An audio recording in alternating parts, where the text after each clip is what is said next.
There is something moving around you right now. Not metaphorically, not symbolically, but tangibly, even if you've never had language for it. You felt it before. The moment you walked into a room and instantly knew something was off. The way certain people leave you exhausted without saying a word. The strange calm that surrounds others, as if silence itself bends around them. None of this is coincidence. What you were sensing was not mood, not imagination, not intuition in the way people casually dismiss it. It was presence. And presence is not passive. Most people believe reality is something that happens to them, a sequence of events they react to, a world they move through like sleepwalkers, obeying invisible rules they never question. But beneath the surface of thoughts, emotions, and behavior, there is a quieter layer at work, a current. And whether you realize it or not, you are already interacting with it. Every human being does. The difference is not the who has access. The difference is who notices. For centuries, this idea was wrapped in mystery, hidden behind spiritual language, reserved for monks, mystics, or those who withdrew from ordinary life. But here's the truth no one tells you. Nothing mystical is required. This current is not rare. It is not gifted. It is not reserved. It is trainable awareness. Your body already knows it. Think about the last time you felt an unexplained chill, or pressure behind your eyes, or a sudden heaviness in your chest with no clear cause. Your mind may have ignored it, but your nervous system didn't. The body detects before the intellect explains. That's because long before language, logic, or belief systems, humans survived by sensing shifts in the invisible. Danger before sound, trust before proof, threat before movement.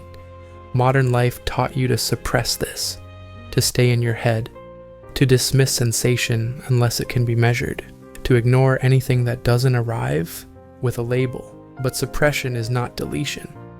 The ability never left, it only went dormant. And the first step to reactivating it is not effort. It's slowing down enough to feel.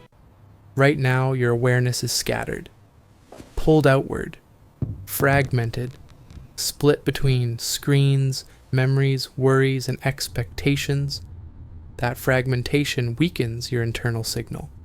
Not because you lack power, but because power without direction dissolves. This is why most people feel tired, even when they do nothing. Why they feel overwhelmed without knowing why. Why life feels heavy without an obvious weight. Their attention is leaking, and attention is the gateway. Here's something subtle but critical. Where attention rests, experience follows. Not metaphorically, neurologically, physiologically. Your breath already proves this. You don't think about breathing, yet the moment you bring awareness to it, everything shifts. Heart rate changes, muscle tension loosens, the body recalibrates. Breath is the bridge between mind and body, between thought and sensation, between control and surrender. Most people breathe shallowly, not because they choose to, but because tension taught them to. Watch a sleeping child. The abdomen rises, the body expands, breath flows without resistance. Now watch an adult under stress. Chest tight, breath short, movement minimal. This isn't just emotional, it changes how internal signals travel. Shallow breathing keeps awareness trapped in the head. Deep breathing returns awareness to the body. And when awareness returns to the body, something long forgotten begins to wake up. Try this, not as an exercise, but as an experiment. Inhale slowly through your nose. Let your abdomen expand naturally, no forcing, no counting. Pause for a brief moment, then exhale through your mouth as if releasing something heavy. Do this again. And this time, notice not the breath itself, but what becomes quieter, The noise softens first. Thoughts slow, edges blur, space opens. That space is not emptiness. It's signal. Most people never stay here long enough to recognize it. They rush past it, distract themselves, return to noise because silence feels unfamiliar. But silence is where perception sharpens. In this state, the body begins communicating again. Subtle warmth, gentle pressure, a sense of internal movement that doesn't follow muscle or thought. This is not imagination. It is sensation without narrative. And narrative is what usually drowns truth. You don't need to believe anything yet. Belief only interferes. All that matters is noticing, because once you notice, something irreversible happens. You realize that you are not sealed inside your skin. That experience does not end at thought. That presence has texture, and this realization quietly changes how you move through the world. You stop forcing, you stop chasing, you start listening. In the next session, we'll go deeper. You'll learn why certain internal centers feel dense while others feel empty, why emotion and energy follow predictable patterns, and how awareness, once stabilized, becomes something you can direct, not control, but guide. For now, sit with this. You have always been sensing more than you were taught to acknowledge, and the moment you stop dismissing that, the world begins to respond differently. Once awareness settles into the body, something strange begins to happen. You start noticing that not all sensations feel the same. Some areas feel open and warm, others feel tight, muted, almost absent. Not painful, just quiet. This isn't random. Your inner world has structure, not the kind you were taught in school, but a functional architecture shaped by emotion, memory, and attention. Think of it like a city. Some districts are alive with movement. Others are abandoned, dimly lit, rarely visited. Most people live their entire lives inside. Just one or two neighborhoods. The mind, the mouth, the surface identity, never realizing how much territory remains unexplored. But awareness changes this. When you place attention somewhere consistently, it begins to respond. Not because you're forcing it, but because attention itself is a form of activation. This is why unresolved emotions don't disappear. They migrate. Unexpressed fear often settles low in the body. Suppressed desire dulls sensation. Unspoken truth tightens the throat. Chronic overthinking builds pressure behind the eyes. These patterns repeat across cultures and centuries not because of belief, but because humans share the same internal mechanics. What people once called energy centers were simply maps of experience, drawn before modern language existed, and maps don't require belief. They require orientation. Try something now. Bring your attention to the center of your chest, not emotionally, physically. Don't imagine anything. Just notice. Is there warmth, pressure, a subtle pulsing, or maybe nothing at all? Whatever you feel or don't feel is information. Absence is still a signal. Most people avoid these zones because they feel unfamiliar. But unfamiliar doesn't mean dangerous. It means unused. When attention lingers, sensation reorganizes. This is why awareness alone can feel transformative. Not because it fixes anything, but because it restores circulation. And circulation, whether of blood, breath, or awareness, is life. Now shift your attention lower, just above the abdomen. Notice the difference. For many people, this area feels heavier, more compressed, less fluid. This is not weakness, it's storage. This region holds intention, control, identity, and unresolved effort. The place where you push yourself, where you endure, where you hold tension disguised as discipline. When this center is overloaded, people feel anxious without knowing why. Driven, but exhausted. motivated yet empty. They mistake pressure for purpose. Above it, the throat. Pay attention there. Is it open or tight? This area governs expression, not just speech, but honesty. When you swallow words long enough, the body remembers. The voice may still work, but clarity fades. People begin saying what's acceptable instead of what's true. And over time, truth becomes harder to locate internally. Above that, between the eyes. Not imagination, perception. This is where overthinking collects. Not because thinking is bad, but because thinking without grounding feeds itself. Thoughts loop, patterns repeat. Clarity gets replaced by noise. This is why insight often arrives when the mind relaxes.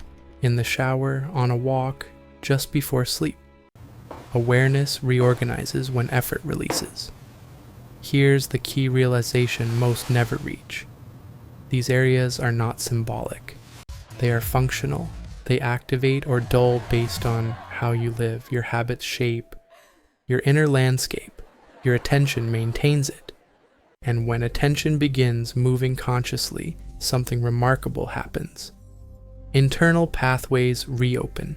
You might feel it as a slow warmth along the spine, a subtle release in the chest, a gentle clearing behind the eyes. These are not hallucinations, they are feedback, the nervous system recalibrating, and once recalibrated, awareness doesn't stay trapped inside, it extends outward. This is where people begin noticing something unsettling. They can feel environments. Some places feel heavy without reason, others feel clear and light. Some conversations energize, others drain. This isn't emotional sensitivity, it's perceptual literacy. You're reading signals that were always there. Think about it. Why does one room calm you instantly while another makes you restless? Why does silence with one person feel comfortable, but with another feel suffocating? The difference isn't external, it's interaction. Your internal state meets the external field, and the body reacts before the mind explains. This is why certain people unconsciously repel others, and why others seem magnetic without trying.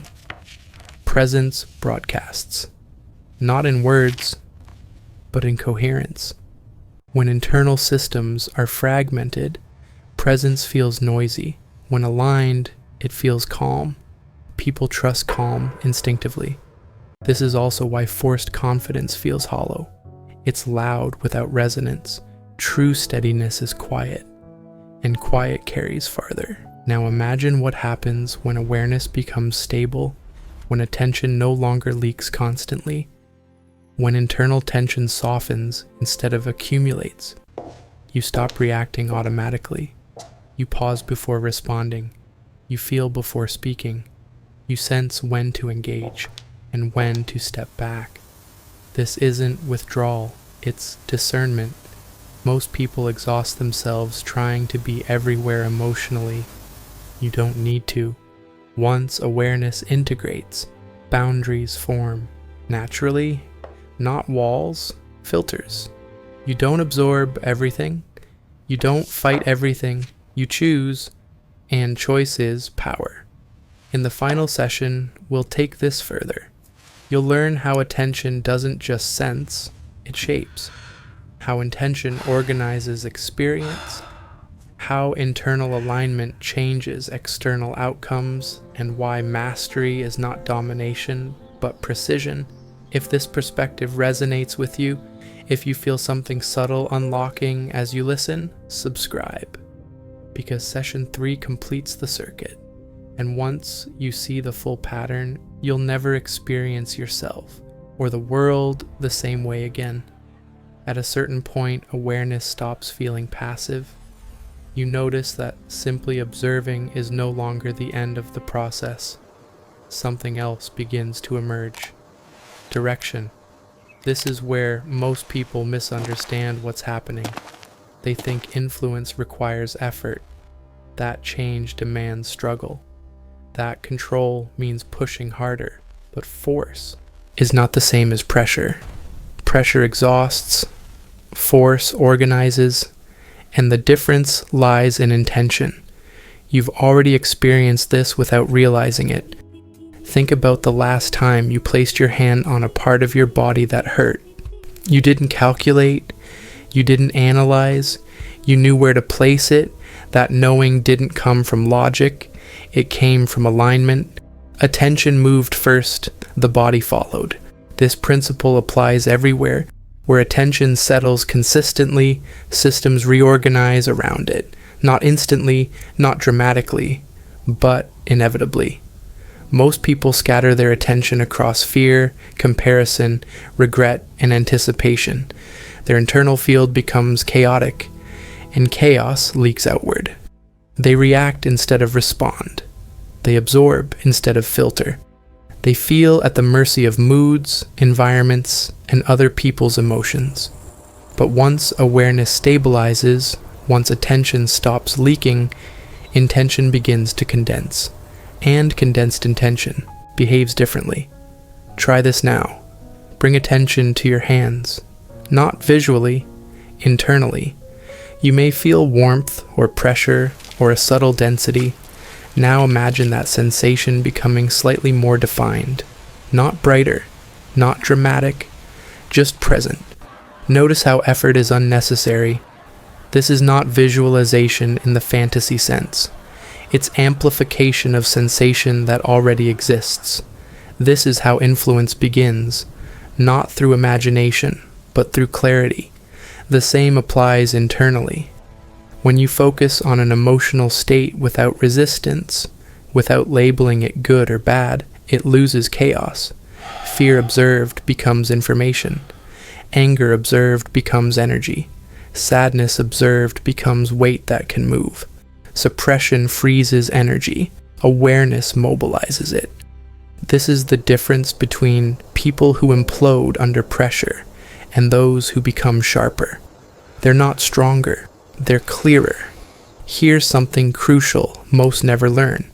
Energy is neutral in when it becomes destructive or constructive based on structure. Anger without direction burns outward. Anger with awareness becomes resolve. Fear without grounding paralyzes. Fear with presence sharpens perception. Nothing needs to be eliminated. It needs to be refined.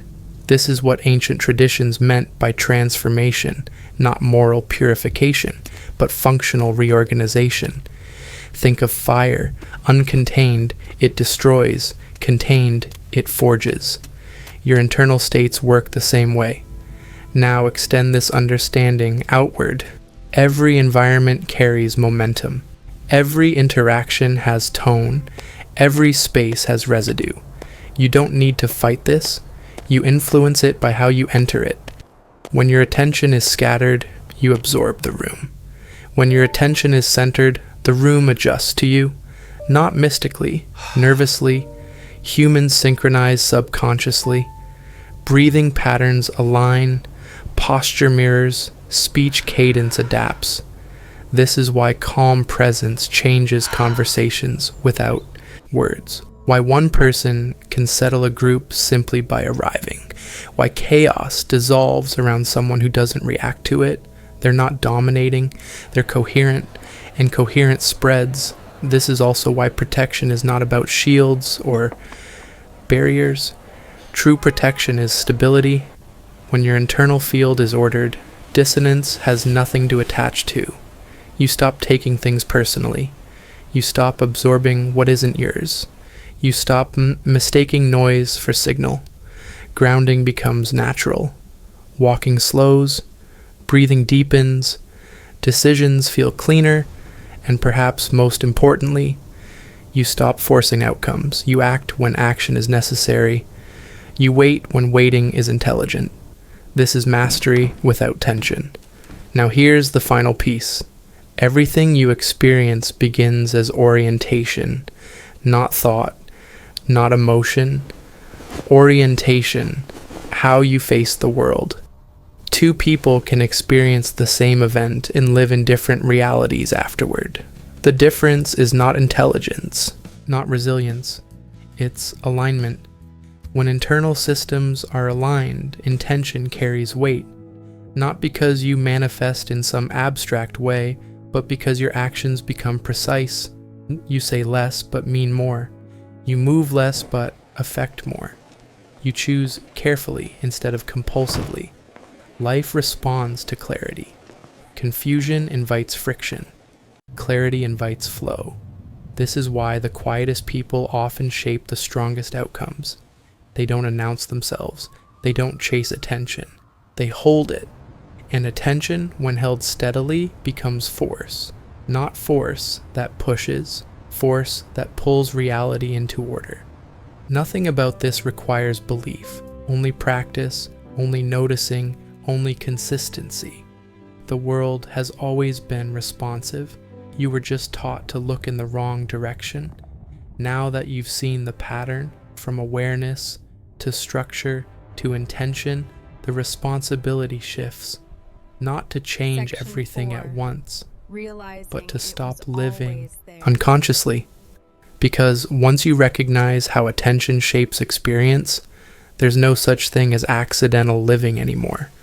If something in this series changed how you see yourself, or made you aware of something you can't unsee now, leave a comment, not for engagement, but to mark the moment you noticed the shift